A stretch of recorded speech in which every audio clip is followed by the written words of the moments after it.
Good pay, medical care at permisong makapanatili sa Russia ng 1 taon.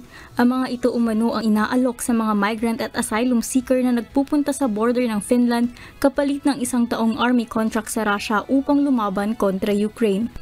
Isang analysis sa mga court hearings sa Karelia, ang isa sa 3 Russian regions na nasa border ng Finland, ang nagpakita na 236 na tao ang inaresto sa pananatili sa Russia ng walang valid visa at upang i-deport.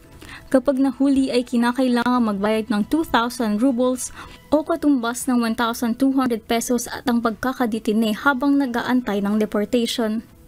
Sinasabing ang mga nasa pre-deportation centers ay nilalapitan ng mga military representative at saka aalokin ng trabaho para sa estado.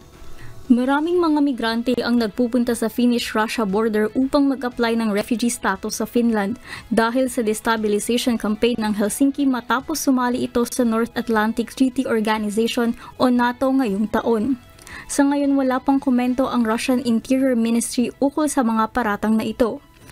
Kamakailan pansamantalang isinara ng Finland ang 8 nitong Russian border crossings at inaakusahan ang Moscow na dinadala ang mga migrant at asylum seeker doon.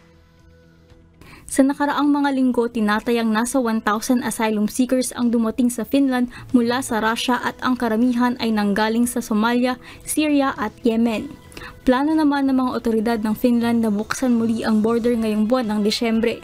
Azel Kaisip, UNTV News and Rescue, Diyos ang aming sandigan, serbisyo publiko ang aming pinahahalagahan.